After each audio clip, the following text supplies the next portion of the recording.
Hey guys, welcome back to my channel. It's Juan and I'm really excited to bring you guys some new content today. I think today's video is going to be super informative whether you're a veteran in the sports content creation game or if you're just a rookie looking to just get your start and find some gear to start working with. Today, we're going to go into my camera bag, take a deep dive into some of the gear that I've been using for the last few years to capture sports. I want to talk about lenses, my cameras, and all of the above, and maybe there's something in this list that you can pick up for yourself later on. All right, let's get to it. We're going to talk some shop about some camera gear.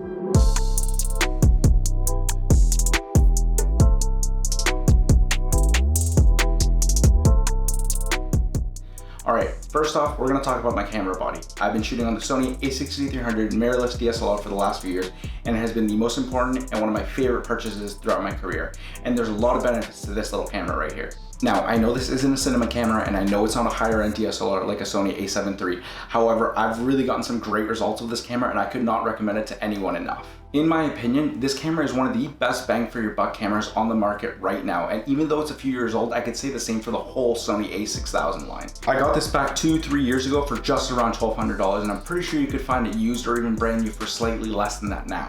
Originally, I was looking for a camera that would allow me to shoot in various different formats and settings, but at the same time, not cost me a fortune. So for that $12,000 price, you're getting a lot in a really tiny package. You're getting 4K video at 30 and 24 frames per second, and you're also getting the ability to shoot 60 and 120 frames at 1080p HD. I've also been able to take some decent portraits and photos with this camera, showing how versatile of a tool it can be. Combining that low price with all the amazing features packed into one little body, I think the a6300 is a steal for anyone getting into content creation, regardless whether it's sports or not. So we're gonna move on to camera lenses now, and we're gonna start off with one of the big boys here. The 70-200 f4 by Sony might be my most used lens since the new year. So I bought this lens used around December of this year, and it's been one of my most used lenses since. It's one of my only lenses with image stabilization and is one of the perfect focal lengths to capture sports with. I've used this lens for so many different things, from volleyball, soccer, hockey. I've even shot some workout videos, some portraits, some product videos with this lens, and it's done everything I've ever asked for. It's literally one of my biggest gems in my bag, and it's a must-have for anybody in sport creation to get one of these guys. Now you're probably thinking, Juan, why didn't you just get the 2.8? It has better light performance and better depth of field.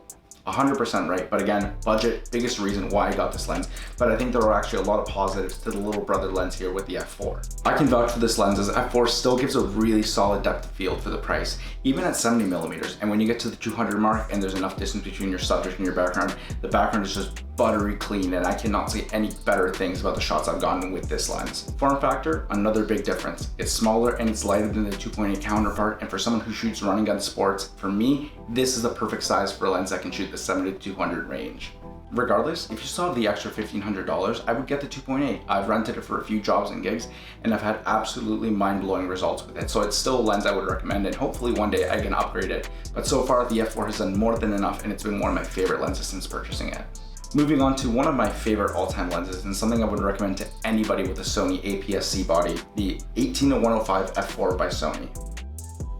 This lens was one of the first ones I owned when I first got my camera, and man, this thing has been through it all, and I don't think there's been a project or a video where I at least didn't use this for 1 or 2 shots. It continues to impress me to this day, the variety and the quality of shots I'm able to get with just one lens. There are days where this doesn't leave my camera body at all. Now, in terms of mid-range lenses, this is a solid alternative to something like a 24-70, which might cost you an extra $800 to $1,000 more depending on what you're looking at. Like I said before, this has been used in almost every single project I've done.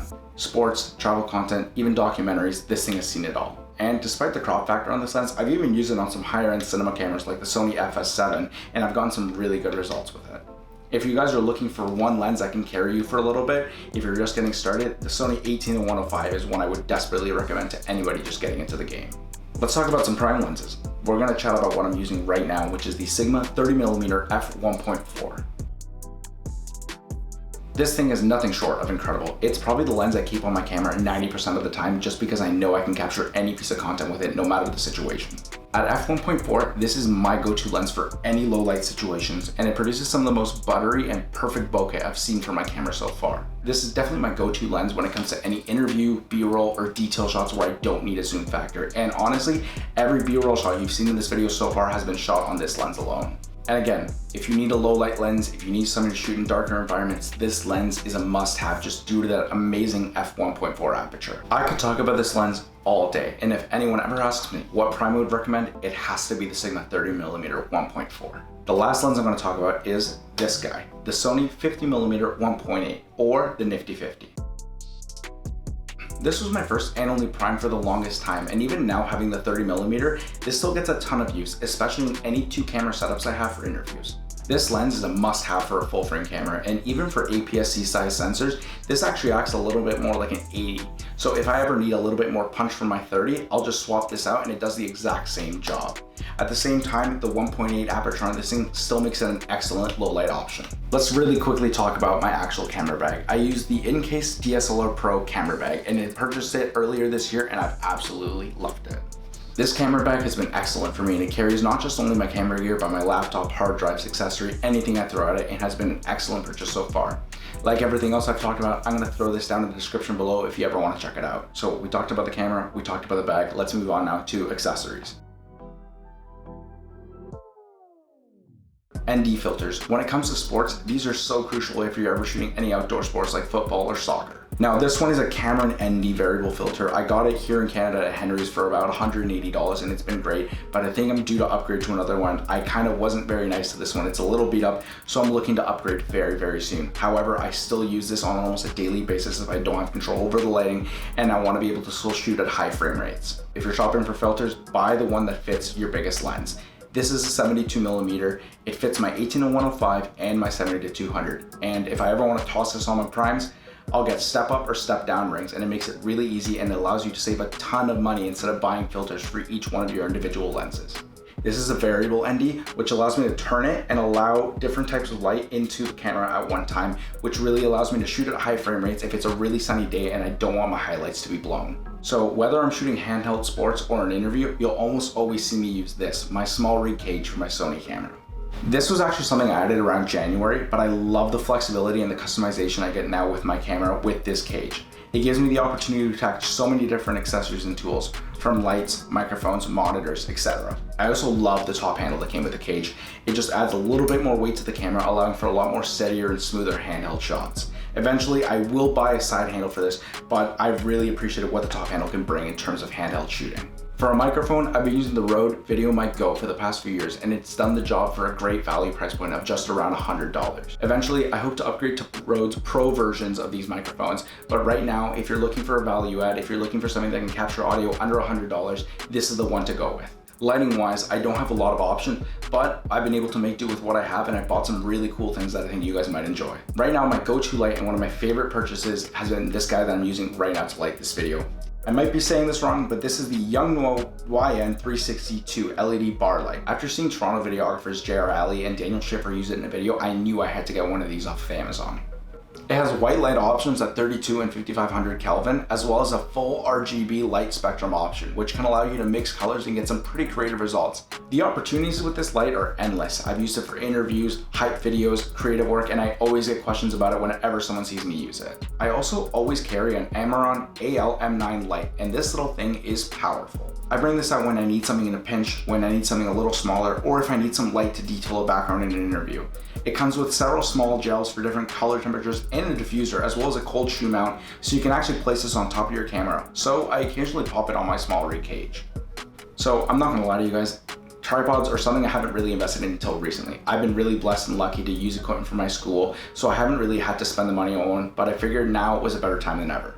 I recently just purchased a K&F Concept tripod, and the few times I've used it so far, it's definitely a solid option. Like a lot of my gear, I was definitely in a bit of a budget, so this cost me just around $120 on Amazon. In terms of size, this thing's extremely versatile, and it even fits on the back of my bag if I ever need to carry it and transport it from place to place.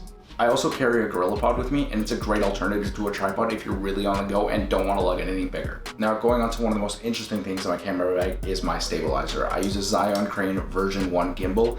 I bought it off Amazon a few years ago for about $200 to $300, and honestly, it's held up really well, and it's changed the game in terms of how I capture B-roll with this thing. I'll be honest with you, I've never shot any kind of game or match with this. I use this a lot pre-game to get smooth cinematic shots to enter the game, to get a tracking shot of a specific subject, or to show the arena off with smooth movement. Now, so far in my career, I've really opted for some raw handheld kind of look. I like the rawness that the camera shake gives, and I think it gives more character to the footage in one way or another, depending on the story you're trying to tell. That doesn't negate the value that a gimbal brings. I think it's great. It's allowed me to get some really unique B-roll shots. It's really changed the way I look at tracking shots and following players and athletes before and after a game. I think this is a great investment for anybody in sports, but I also think there's a time and a place where you're gonna find that this is really effective. So you shot the game, you have some fire footage, but now you gotta put it all together.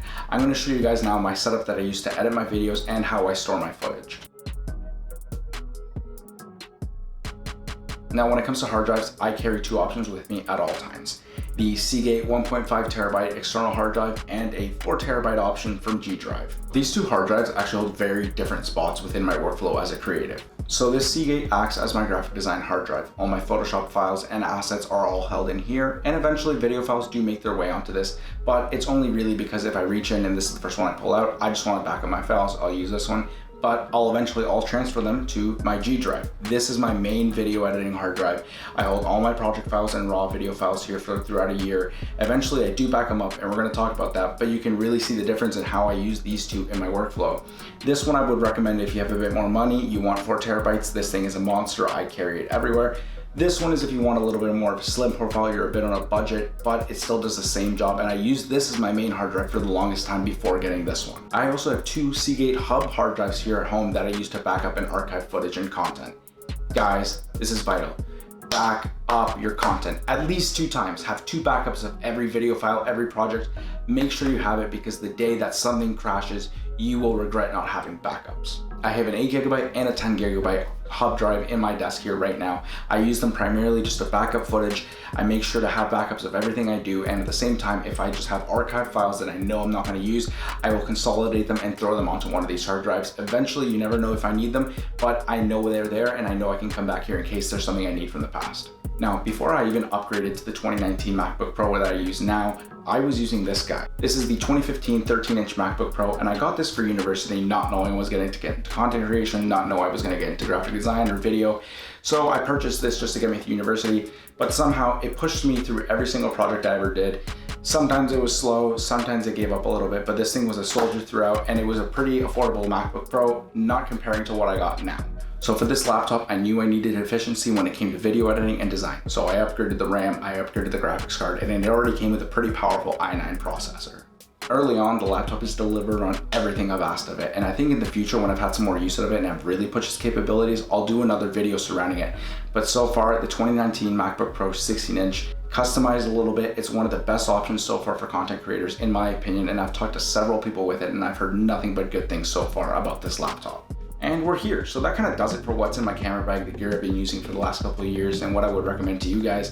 And this kind of video is something I would think I'm going to keep doing in the future, especially as I keep upgrading my gear over the years. Anyways, thank you guys again for tuning in and for sticking this long. If you've made it to this part of the video, I really appreciate you taking the time to listen to me, and hopefully I was able to help you guys with some gear choices or inform you guys on some things you might not have known. Guys, let's keep the conversation going. Drop some love in the comments. I would love to hear what you guys are using. I would love to hear what you guys are buying, what you'd recommend. Let's talk about it. And at the same time, if you haven't, make sure to subscribe, hit me up with a like. I would appreciate it, because I'm cooking up a lot of cool content that I'm really, really excited to share with you guys. So for now, that's it. Catch you guys in the next video. Peace. I'm out.